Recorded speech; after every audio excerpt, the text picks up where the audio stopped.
Puri sa ating Panginoon. Amen. Buhay na natin ang pagpuri sa Diyos dapat bilang mga anak ng Diyos. Alam po ninyo yung katotohanan, ang katotohanan yung pagsamba, ano po, bago yung masahe ng Lord. Ang pagsamba po ay, hindi way ng sakrisyo ng pagsamba. At tignan po natin, mga kapatid, hindi tayo sa sumasamba ka, kaya ka sasamba ay para maligtas ka. Hindi po. Ang pagsamba po ay gawain po ng mga ligtas. Amen? Amen. Ano po, dapat maintindihan natin yun, mga kapatid. Kung bakit ka sumasamba, ay dapat buhay mo lang sumamba kasi ay gawain po yan ng mga taong ligtas. Praise God. So sana po, ang pagsamba natin sa Lord, ay lagi-lagi, ano po? At hindi po ng Panginoon yan lagi sa atin. Ang tayo sumamba sa Kanya. Kaya po yung lahat ng ginagawa natin sa church na ito ay isang act of worship. Amen! Gawang pagsamba.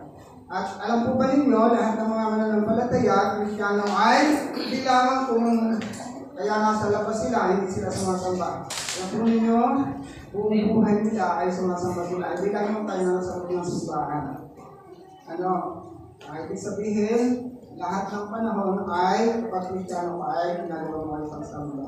Kahit kung nasa bahay nyo, kung naglalaba kayo doon, ibig sabihin po ay sumasamba kayo. Dahil habang naglalaba ka, siyempre, nagpupuri ka sa Panginoon. Amen! Amen. So, praise God. Pero ano po yung topic po natin ngayon ay hindi pagsamba. Ano po? Ang topic po natin ngayon ay may kinalaman po sa isang malalang sitwasyon. Dahilan kung bakit ang bansang Pilipinas ay nakakaranas din po ng isang matinding mga pangyayari na kung saan nga po ay nabalitaan naman natin at alam naman natin sobrang daming nararanasan ng Pilipinas sa panahon ngayon. Katulad po ng lindol, ano po? Lindol, tapos bagyo, daming bagyo, dumaan po sa atin. At talaga pong nakapinsala ng napakaraming mga lugar. So ano kaya yung dahilan kung bakit nagkakaganon? Ito po natin sa ngayong araw ay pinapaabot po natin sa lahat, lahat ng mga anak ng Diyos kung bakit nararanasan natin yung ganitong mga bagay. Ito po ay sinabi ng salita ng Diyos at hindi po ako, hindi po ako mismo ang nagsasalita dito. Ang salita ng Panginoon, pabahagi po natin, galing po sa mga kutuhan mula sa salita ng ating Panginoon.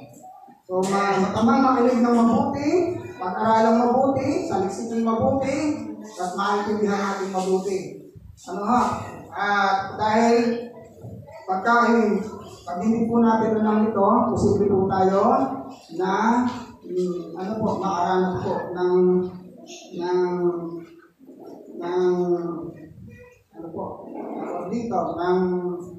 posible tayong madamay sa mga nararanasan,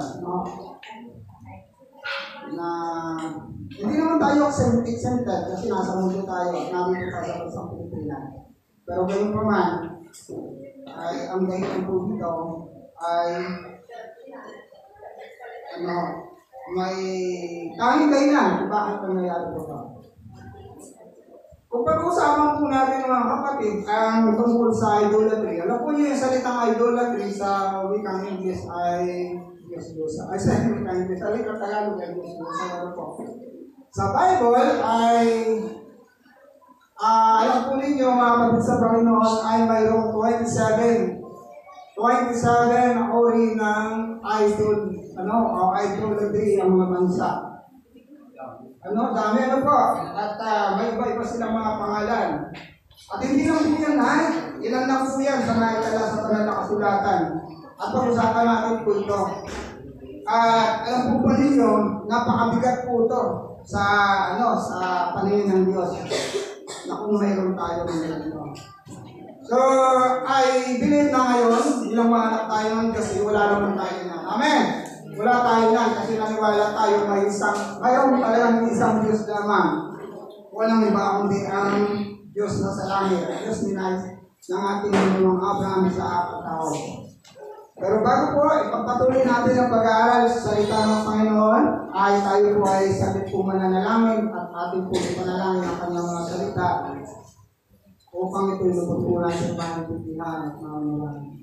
Tayo po lahat ay po, tayo po ay mananalangin.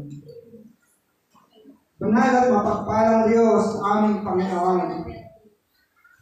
Kami po ay bumudulog sa inyong marilan na trono, Panginoon, sa trono ng biyaya at habag. Kami po ay nagpapakumbaba sa inyong harapan. At pinikilala namin sa sandaling ito ay wala ng ibang Diyos kung ikaw lamang. Kayo ang Diyos ng katastaasan. Kayo ang Panginoon ang may-ari ng langit, lupa at lahat ng bubuhay dito. Kayo po ang Panginoon na dapat lamang sambahin magpakailanman. Lord, sa sandaling ito, kung may nasumpungan po kayong bahid karunyan sa ating mga buhay, humihingi po kami ng tawad. Yung ating buhay namin, nakita po ninyo ito'y napakarami sa inyong harapan. Subalit nagpapasalamat po kami sa pamamagitan ng dugo ng Panginoong Hesus na kabibig sa krus ng Kalbaryo. Lahat ng aming kasalanan ay nahugasan ng dugo nito. At kami po ay tinitingnan ninyo na kung saan ay isang maputi na walang batik, may karumihan sa inyong sa nito. I pray, Father God, sa mga salita po ninyo, na ito po ay inyong bigyan ng kalinawan sa amin, higit sa lahat. Habang nakikinig po kami ng inyong mga salita, bigyan po nyo kami ng puso na hanggang tanggapin ng inyong mga salita. Bagamat may mga pagkakataon na inyong salita, Panginoon, sa buhay namin, ito po ay tila mahirap tanggapin. Pero yun po yung tanging katotohanan ng Panginoon. Kung tatanggapin po namin yung mga salita, Lord, sinabi po nyo sa yung mga salita na kami ay tunay na makalalaya. At dahil kami ay malaya, ay makakaranas kami ng pagpapala. Lord, bless po ninyo ang lahat ng mga tengang makikinig, ang puso na kung saan, Lord, ay sisigla ng salita po ninyo. I-bless po ninyo ang maging ayun lingkod, magdadala ng mensahe nito. I pray, Father God, na bigyan niyo ko ng karunungan, kalaman, at ilibin mo po ko, kung wala ng makapangyarihan sa dito, kayo po magsalita sa aming nabi. In the name of Jesus we pray. Amen and amen. Praise God. So, yung topic po na ito ay hindi na po pangkaraniwan sa atin, mga kapatid sa Panginoon. Sa wikang English nga po ay idol o idolatry. At sa Tagalog naman ay Diyos-Diyosan. At pagka yung po pinag-usapan, marami pong bagay na kung saan ay parang nahihirapan din tayong tanggapin. Dati pa nung una, nung hindi na tayo nakakilala sa Panginoong Hesus, ay talagang, pag pinag-usapan ng bagay nito, nagagalit po tayo dati noon. Amen! Nagagalit tayo, hindi natin kaya tanggapin kasi yung pa naman mula ng pagkasilang natin hanggang sa tayo ay umidadas na siguro, binala natin yung mga kaugalian na yun dahil sa ating mga ninuno at mga magulang. Pero nung nabuksan ang pangulawa natin mula sa salita ng Lord, ay doon natin nakita, mga kapatid, na napakalaking blasphemy ang magkaroon po pala ng ganitong bagay sa Diyos. Napakalaking pamumuso. Kaya nga po mga kapatid, ay pag-usapan natin tungkol dito. Katulad po ng aking sinabi, ay mayroon pong 29. Alam po ninyo, pag pinag-aralan po ninyo mga kapatid, ang ba't ibang mga bansa, talagang sa totoo lamang, ay makikita po ninyo mayroon silang mga God na tinatawag. May mga God silang tinatawag, pero ito pong God na ito, hindi talaga yung Diyos na buhay, yung Diyos na makapangyarihan. Hindi po talaga yun. Tingnan nyo. Ito ay puno ng mga supporting verse. At kung gusto nyo makuha mga pag-aaral na ito, binigay ko sa inyo kung interesado po kayo. May pangalan po kasi sa Biblia na Diyos ang pangalan Adramelech. Adramelech. Mayroon pa sinasabing Anamelik. Yan ay mga god ng mga iba't ibang mga bansa. May Artemis, Diana. Ito ay sa aklat ng Ipiso. Sa Gawa chapter 19:24. May Asera, may Asema, may Astarte, may Baal, may Baal Beret, may Belzebub, may Bel, may Simos, may Dagon, mayroong Hermes, may Meroda, Molok, Nebo, Migal, Nibkas, Nisro, tapos Rempan, Reyna ng Kalangitan, Rimon, Sukot-Binot, Tamos, Tarta, at tapos yung Turiting Ginto at Isyos. Alam mo nyo, ito yung mga natala sa Biblia ng mga Diyos ng iba't ibang bansa, mga kapatid. Maliwan pa nito ang pinilalang mga Diyos ng iba't iba pang mga bansa na hindi na natala. So alam po ninyo mga kapatid, nakakalungkot na ang napakaraming bansa sa buong daigdig ay hindi kumilala sa isang makapangyarihang Diyos na kung saan ay ang Diyos ni Abraham sa Jacob. Ito yung napaka-makapangyarihang Diyos. Ano po?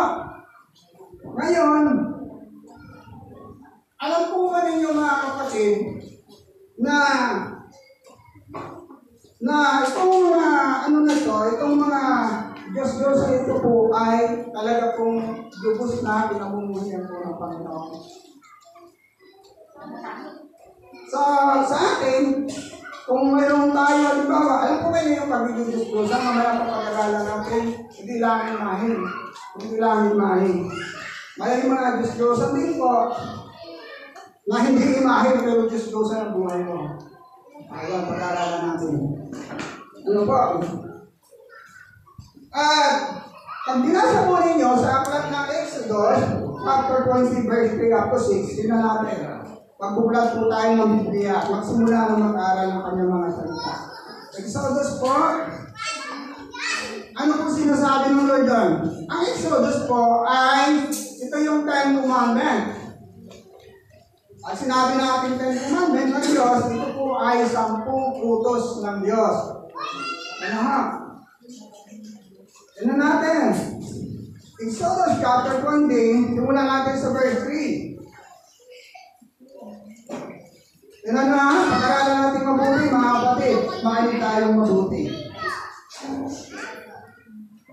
Huwag kayong magkakaroon ng ibang Diyos maliban sa akin. Una-una yan. Kung isipin natin pag-aralan, ito ay commandment na ng Diyos ko. Pero mapapansin nyo, sa 10 commandment na binigay niya sa mga Israelite, unang-unang isinulat niya ng Diyos. Unang-unang sinabi niya ng Diyos. Yung bagay na yan, sabi po dito ay ganito. Ano po?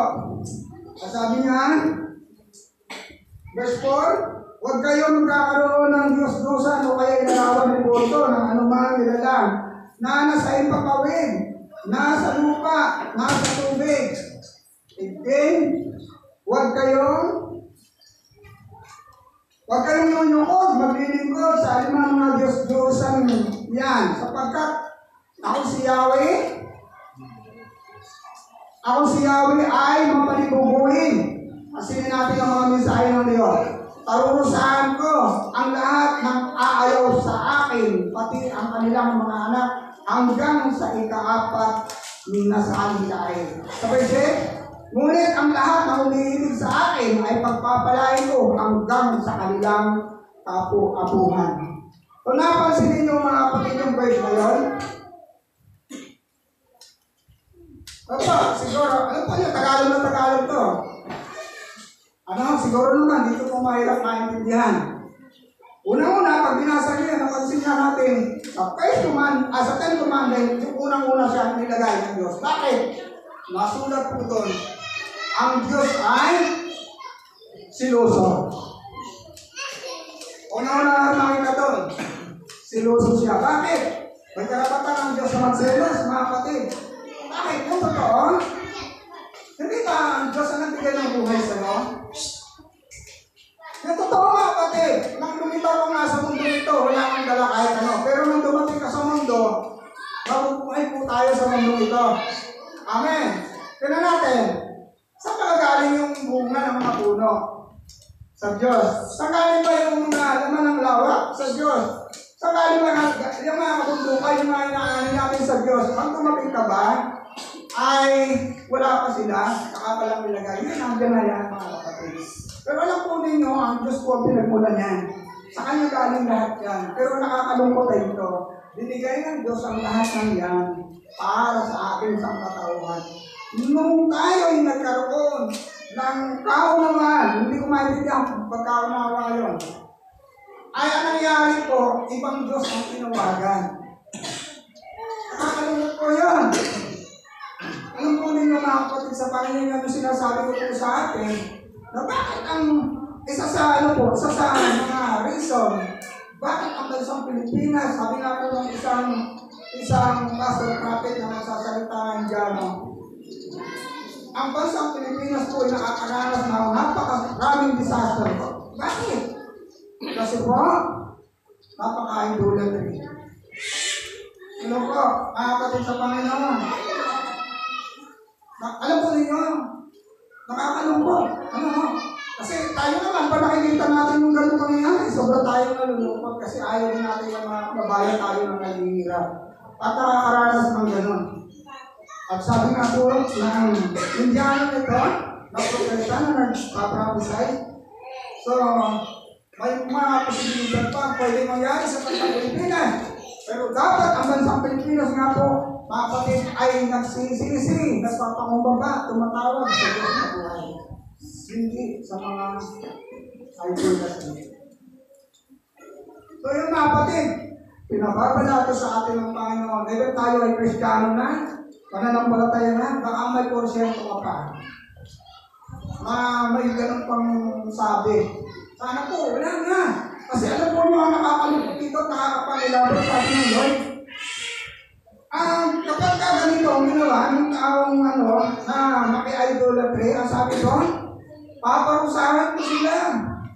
Dahil ayaw ninyo sa akin na bilang Diyos, mas gusto nyo dyan, paparusahan ko kayo hanggang sa 4th generation. Grabe po yun, mga kapatid. Yung curse ay mararanasan nyo hanggang sa 4th generation. Kumbaga, ang tao ka na ngayon, nanganak ka, pagkatapos mga anak ka, lumaki ang populasyon ng mga anak mo, ang mga anak noon, magiging tao ulit, lalaki ang populasyon, hanggang doon sa ika-4 na generasyon, ay makakaranas po ng sumpa. Kaya nga, mga kapatid, ito po hindi basta. Kasi yung po, pagkaganito po ang isang bansa, na talagang hindi na ang Diyos ang nilala, mga kapatid, ay nasa sa ilalim po siya ng isang sumpa.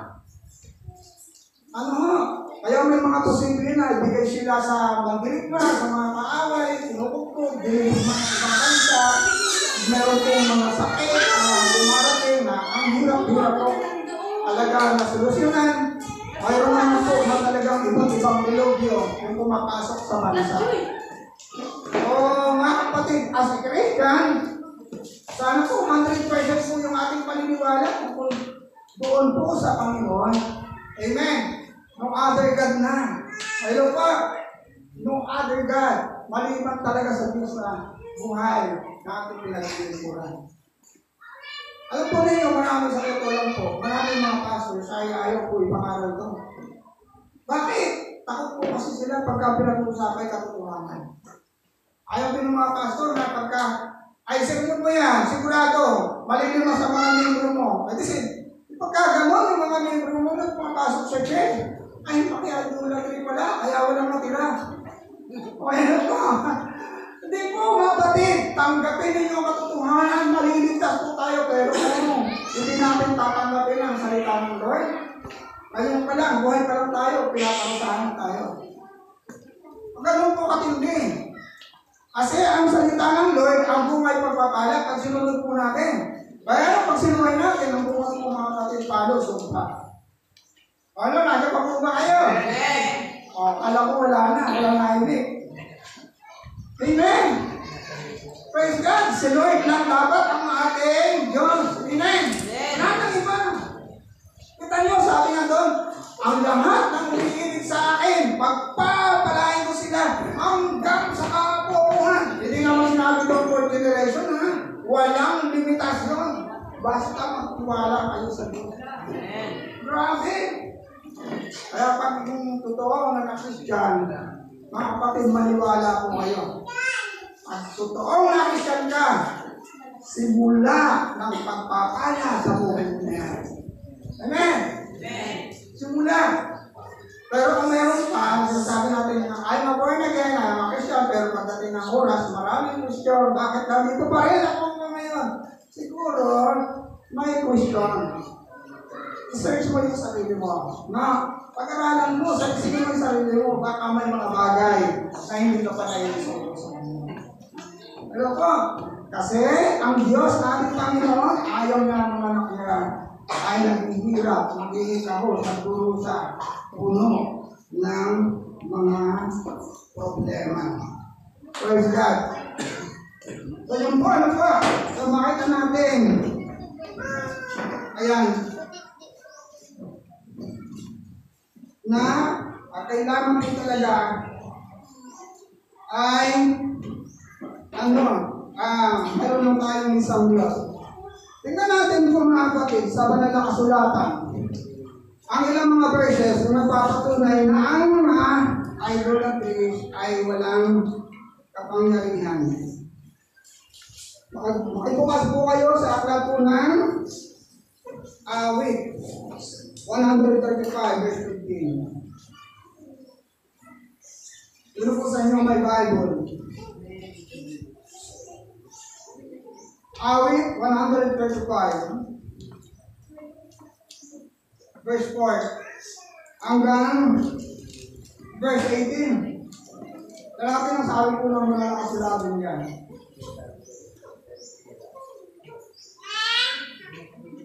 Verse 15.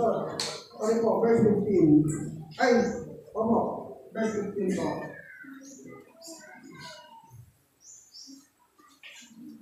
Makita ninyo? Hindi nga nakita? Makita kaya ako na lang pala. O mga kapatid, salita ng Lord, pinag-uusapan po natin dito. Ano po? Hindi tayo lang yung personal. Ang sinasabi po natin, salita ng Lord. Mga kapatid sa Panginoon, ngayon pa lang, mag-isip-isip po tayo. Dahil ang gusto ng Lord, pagpalayan ng Lord. Amen. Ang gusto ng Lord, siya lang talaga yung gusto mo. Tingnan natin, sabi nito, Awit 135 verse 15. Ang mga Diyos ng mga bansay, gawa sa ilak at ginto, gaganda pa naman. Kamay ng mga taong bumugis at bumuo. Ito ron. Oo, mayroon silang bibig, hindi naman maibuka. Mga matay, mayroon din, hindi naman makakita. Mayroon silang mga tenga, ngunit hindi makarinig. Hindi sila humihinga sa inuman o sa bibig. Amen? Ang gumawa sa kanila, sa lahat ng magtiwala, matutulad sa idolo na siya rin ang lumita. Nakakalungkot po yun. Yung magsabi niya, siya rin David. Sa aklat ng Awit. Kaya sabi doon, yung reality, yung totoo, tingnan mo. Kung ikaw ay bukas ang pangunawa, kung ikaw ay talagang matalino at nagsasaliksik, nakita mo ba yung isura? Kahit anong klase pa yan, may puti, may itim, may maliit, may malaki. Mga kapatid yung totoo, di talaga sila makakakita. Sabi ng Biblia, alam mo ba niya sa Bible?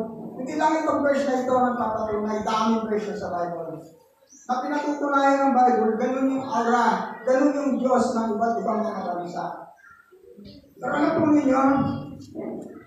Ito ano po yung ang walang idolatry na bansa? Walang Diyos sa bansang Israel. Pag nabalataan natin ang bansang Israel, maraming mga karating bansa na mamanghato sa kanila. Bakit? Napakano po nila pagdating po sa digmaan, ay talaga pong sila ay makapangyarihan at lagi nang tatagumpay. Alam mo yung dahilan? Kasi ang Diyos po nila, yung Diyos ni Abraham, sa yung pinaka makapangyarihan ng Diyos lang. Wala silang kabay. May mga Israelite na kahuyo sumamba sa iba't ibang mga Diyos nung makapag-asawa sila ng iba't ibang mga bansa na mga tao din. Pero gayon naman, mismo ang bansa ng Israel ay walang ibang Diyos. So makita natin, ang nakakalungkot po dito sa ating binasa mga kapatid, na verse na ito, sa 18 na ito, ang gumawa sa kanila at lahat ng nagtiwala ay matutulad sa idolo. Sa idolong sila na rin ang lumina. Tingnan nyo, pag sinabi na matutulad ka dyan, dyan sa ginawa mo, mga kapatid, nakakalungkot po yan.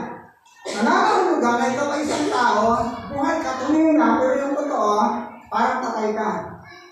Bakit? May mata ka, pero hindi ka makakita. May pandinig ka, pero hindi ka makarinig. May baka, hindi ka makalakad. Alam po niyo kung bakit? Makikita niyo siguro. Nakakalakad naman sila, pastora. Nakakakita naman sila. Tingnan niyo, kukita nila. Nakakapagsalita sila. Pero alam po niyo yung totoo. Pagdating sa spiritual na bagay, hindi nila kaya. Ano pa? Katulad ng mag-praise, mag-puri, yung mga tao yun, hindi nila kaya mag-puri sa Panginoon. Hindi nila kaya sumamba sa Diyos. Yung lakad, hindi nila kaya lumakad sa lawayan ng Diyos. Kasi, paralyzed sila doon. At yung kanilang pandinig, kahit anong sabihin mo na salita ng Lord, ng gospel, ng kaligtasan, hindi nila maiintindihan po yun. Kaya magtataka kayo, ay mga kapatid na nangangarap sa iba't ibang mga lugar. Kasi nga, ito nga laging katanungan ng mga kasakiran. Pastor, bakit? Ang dami ng tao na kasama natin sa pananambahan. Pero bakit? Parang hindi nila nakaintindihan yung salita ng Diyos. Yung aming binibisitation, yung aming binabible sa tumangga. Ang tagal na namin po. Kasi, hindi pa dumating sa kanila ang pagkaunawa. Baka may mga pagkakataon nga po na talagang sila minsan pa rin nakasama sa mga ganong mga idol. Kaya yung buhay, nakakalungkot yung isa. Ano pa? Kaya mga kapatid, kaya nga po, pinanalayo tayo ng Panginoon sa ganon. Ano nga? Praise God. Hallelujah. Ngayon, ang ibang supporting verse, makikita natin sa awit 115, 4 verse 8, ganoon din ang pagkakasabi. At sa Isaiah chapter 46, 5 to 7, ganoon din ang pagkakasabi. Ibig sabihin, sa ibang aklat talaga, ang malalang kasulatan ay talagang inulit-ulit po yan. So yun po. Dito mga sabi dito, ang sumamba sa Diyos-Diyosan ay walang bahagi sa kanya ng Diyos. Tingnan ninyo, mga kapatid sa Panginoon. Maliwanag na sinasabi ng Panginoon. At nasa ika ng Lord. Yung nakakalungkot to, pag sinabi, once na sumamba ka yan, once na ganyan ang iyong sinuturing na God, wala kang bahagi sa kanya ng Diyos. Nakakalungkot po yun. Pag ang pinag-usapan ay kaya ng Diyos, isasarado ang kingdom of heaven para sa iyo. Mga kapatid, ang ibig sabihin, saan ka pupunta kung gano'n? Sarado na yung heaven para sa iyo. Dalawang kingdom lang naman ay yung heaven at yung isang kingdom. Alam niyo yung kingdom na isa? O kingdom of hell. Alam po natin pa po ba kayo mga kapatid? O ibig sabihin, sarado. Sabi doon sa aklat po ng 1 Corinthians chapter 6, 9 to 10. Sabi po yan. 1 Corinthians chapter 6. chapter 6, verse 9.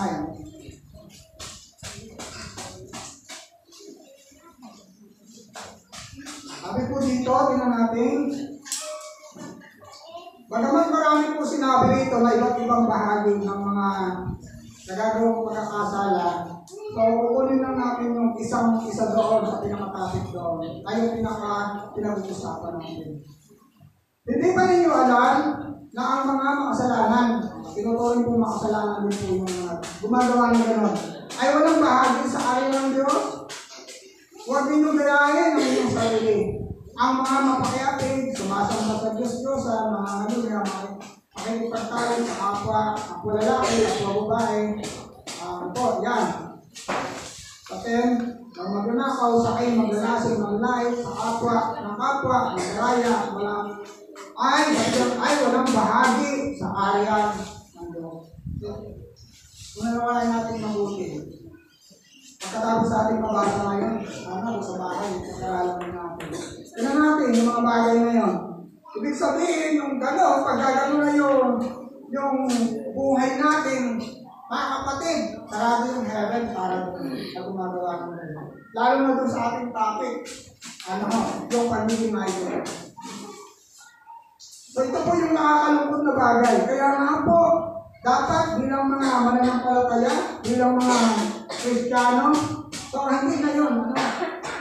Ito pong paalala sa ating ng Panginoon na kung saan nga po dapat umiwas po tayo, lumayo po tayo sa ganito.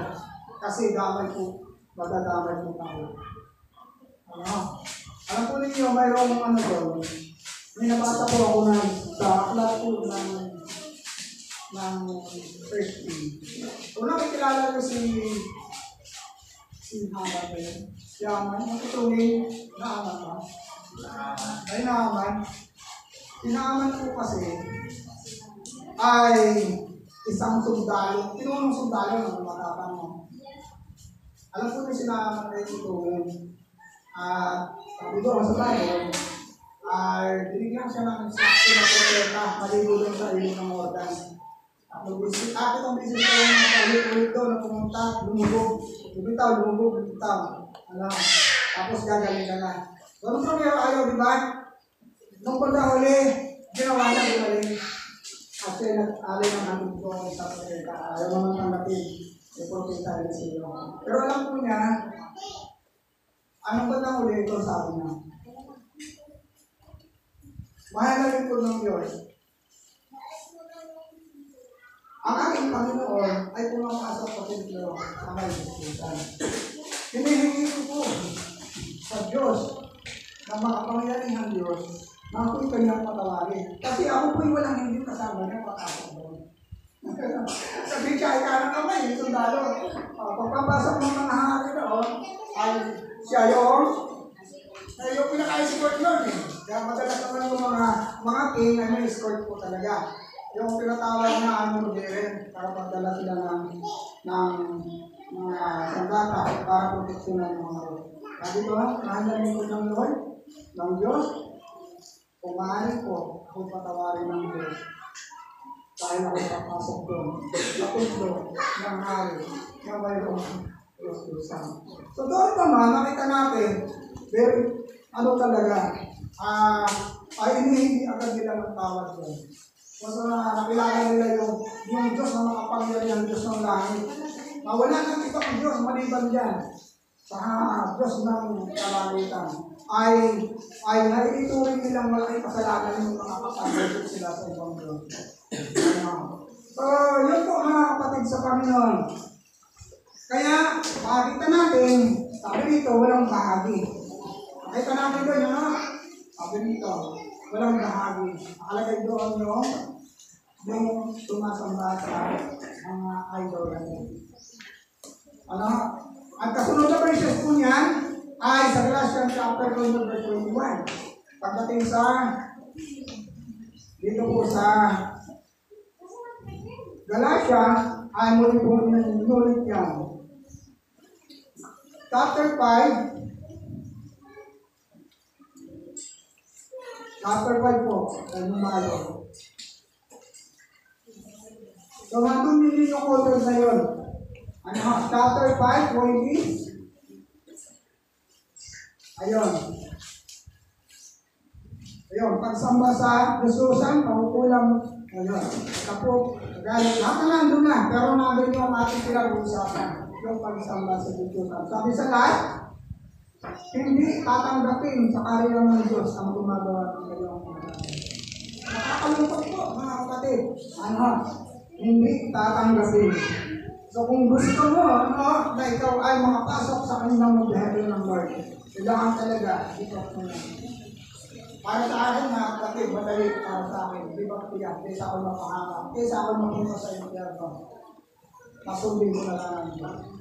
Amen! Ano pa? Kahit ako naniniwala, wala naman tayo ngayon. Pero maganda ang pinapahali tuloy natin ito. Ano po? Dito, sinabi dito, kailangan tayong lumayo sa mga Diyos. Palaala po yan ni Pablo sa mga taga-Korinto, chapter 6, verse 14. Ano, sabi na, mga anak, lumayo kayo sa mga Diyos. Kasi, pag ganyan po, ginawa natin yan, mga kapatid, talaga po, sabi ka talaga kasi dahil naranasan po natin yung sumpa ng Panginoon. Kasi ang Diyos ay makanuguin, sabi ko sa aklat ng Exodus chapter 14. Ano po? Ano po kayo yung mga kapatid sa Panginoon na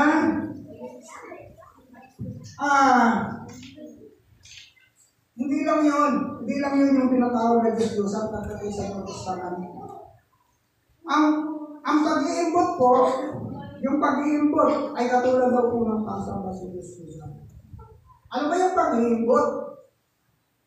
Ano, para ba ganito? Hindi sa'yo, pero pinag-ipisan mo. Hindi sa'yo, pero gumawa ka talaga ng paraan na mapasayo. Alam po ninyo, sa Old Testament ay meron doon na may isang tao doon na hindi talaga para sa kanya yun. Binibigay doon sa propeta yun. Kung makita ninyo si Juan, mabasa ninyo, ito po si Naaman, pinipilit ibang ibigay kay Eliseo yung kaloob.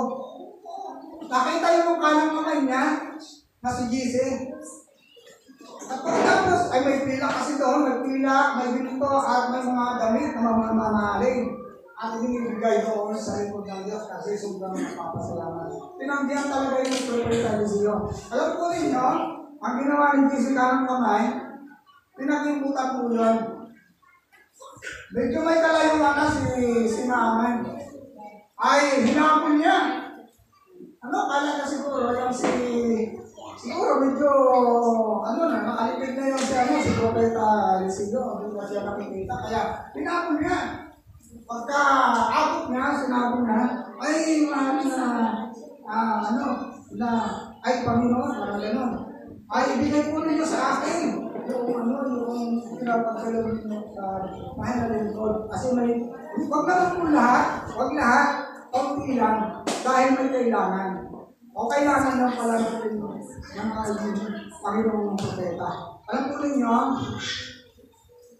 kinuha ni Jesse. Kinuha ni Jesse?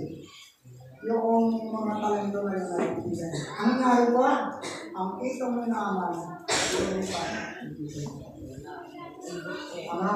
Ibig sabihin, huwag natin palikitan yan kasi hindi para tao naman.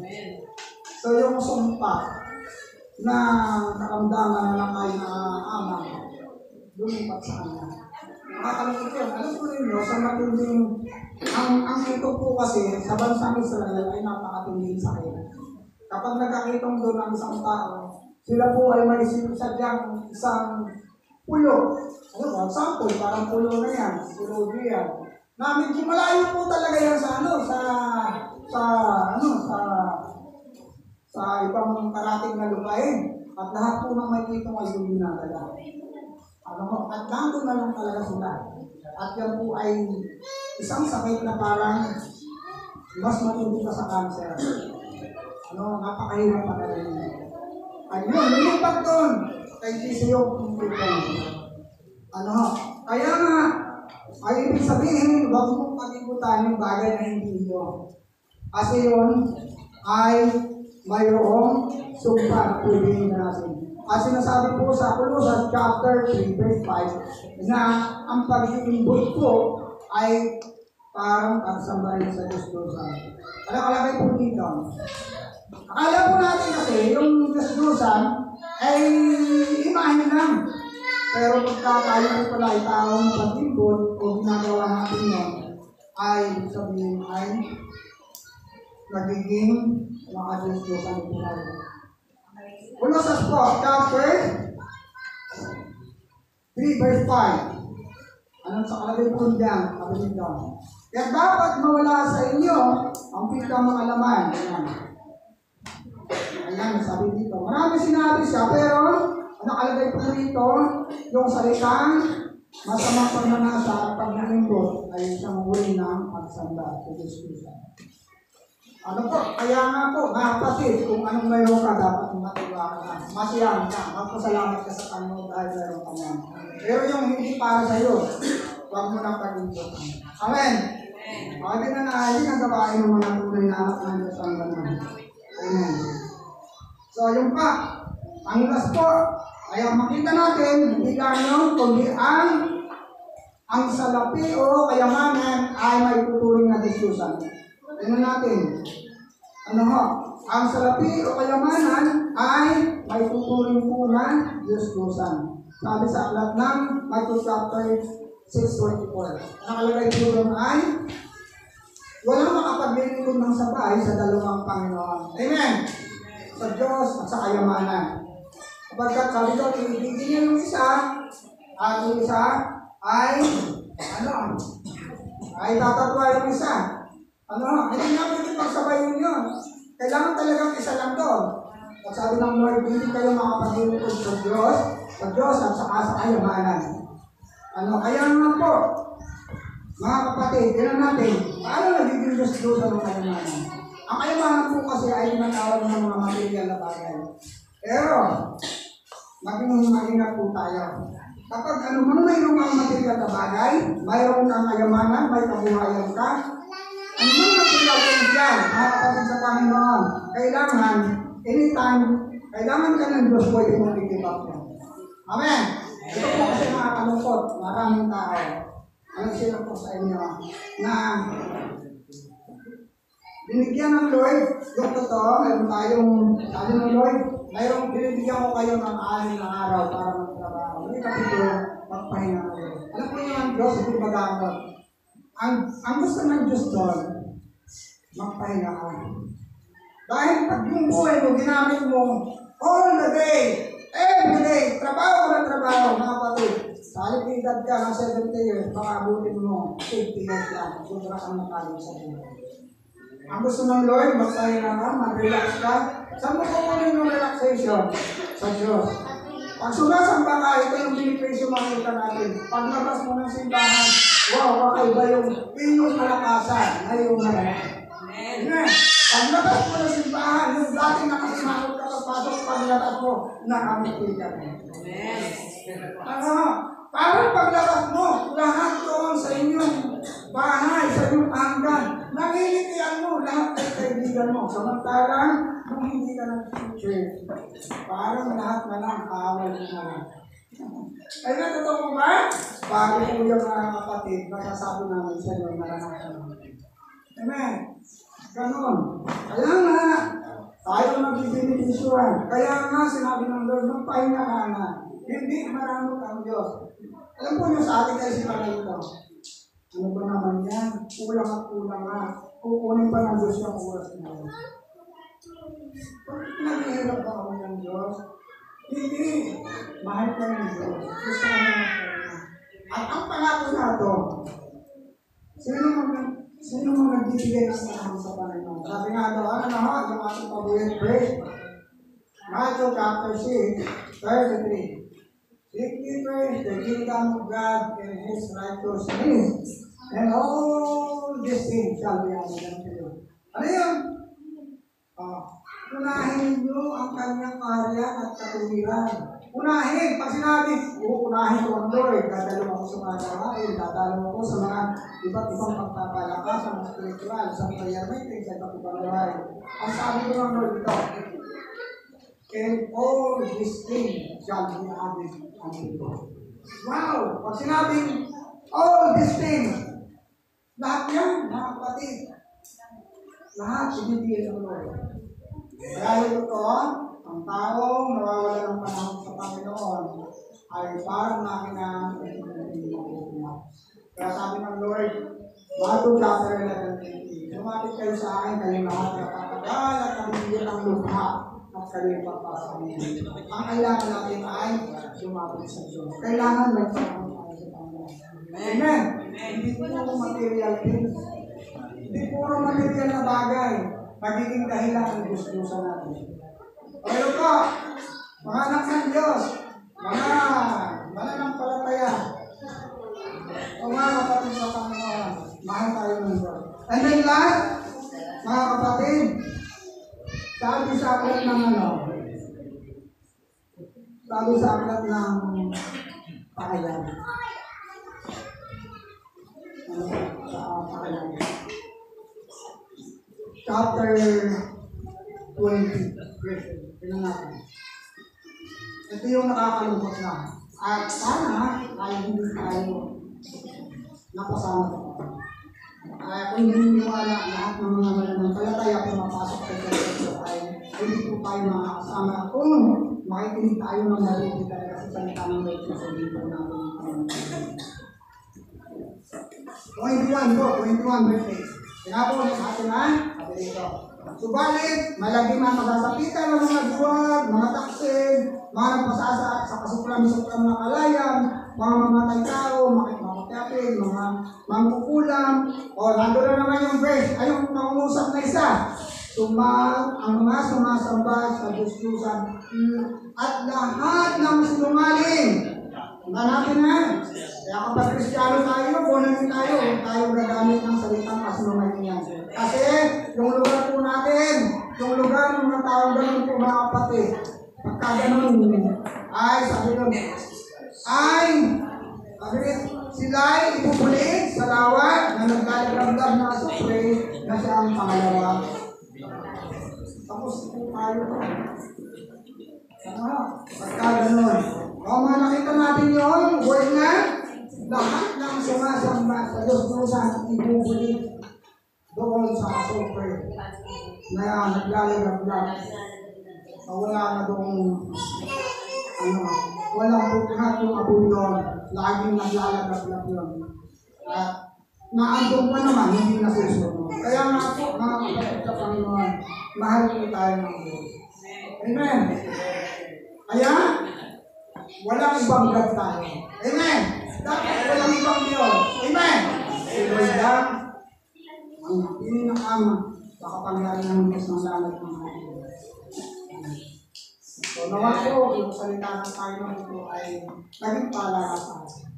Mahal tayo ng Diyos, kaya tayo pinapaalalahanan. Amen. Mahal tayo ng Diyos. Kaya ang kanyang salita ay hindi bibigyan sa iba. Sinabi sa atin. Bagamat may pagkakataon siguro, madalas, dati-dati nasasaktan tayo pag narinig natin sa salita ng Panginoon. Pero para sa akin, masaktan na ako. Tatanggapin ko na yun kaysa mapagkira ako. Ano po? Amen. Pulihin po ang Panginoon at nawapuan natin sa blessing sa ating salitang Lord. Nagbukas sa atin sa kalaman, pagkaunawa at nandibihan natin ng kanyang mga salita. Tayo po yung manalangin. Praise the name, Lord. Hallelujah. Panginoon, maraming salamat po sa ito na salita. Salamat po, Panginoon, sapagkat patuloy po kayong nagpapaalala sa amin. Panginoon, pinapakita mo lang sa amin na mahal mo kami at ayaw ko ng mga tahanan. At sa sandali tuloy naging bukas sa aming kalagitnaan buhay ng mga salita. Lord, we-pray para sa na lahat na mayroon kami sa buhay namin tila may tuturing namin ng idol o idol ng buhay namin na nakakahigit sa iyo, Panginoon. Tulungan niyo kami na maligid at ito. At kayo po ang gawin namin ito sa Panginoon ng buhay namin. Lord, sobrang minahal mo kami. Sobrang pinakita mo sa amin kung gaano kami ibig, minahal, hanggang namatay ka sa krus ng Kalbaryo. Hanggang ngayon, ang daming mga promise mo sa amin na kung saan, Lord, lahat yun ay matutupad at walang kawawang dito na ay isa. Tulungan niyo kami, Panginoon. Dati nga po ang puso namin, Lord, na hindi sanay sumunod sa inyo mga salita. Madalas hirap na hirap kami bago sumunod. Hirap na hirap kami makikita. But, thank you, God. Hallelujah. Pagkat pinigay po niyo sa amin ang Espiritu ng kalakasan. Ako sa amin, magawa namin yung kalawang sa amin. I pray, Father God, sa aming mga kapatid na narito sa amin. Hindi na aksidente na sila ay narito ngayon. Ito ay kalooban po ninyo. Marinig po ng bawat isa sa amin ang mensahe. Nawa, Panginoon, hallelujah. Tulungan niyo ang mga kapatid namin sa iglesia ito ay dun sa makapaintindihan at makagawa ng mga salita. Maintindihan namin ang inyong mga alaala sa amin. Ito'y nagpapakita, Panginoon, ang inyong pagmamahal. Lahat ng inyong sinabi, Panginoon, sinabi po ninyo na hindi para sa pagkakulang, kundi para sa pagkakulang. Maraming salamat, Panginoon. Natuloy po kayo mag-usap sa puso ng mga kapatid mo sa oras na ito kasama po kami. Mag-usap po kayo sa mga tulungan po niyo sila na hindi lamang sila nagpasimula, kundi hanggang sa uli sa aming buhay bilang ng Diyos na buhay, hari ng hari ay paglingkuran ka namin habang kami ay mabubuhay. Maraming salamat, Panginoon Jesus. Pinagpala po niyo ang mga kailangan mo ng Jesus. Amen. So, God bless po. Pagkalaan tayo natin sa mga and then na lahat, kami po ay tumayo at kami po tayo sa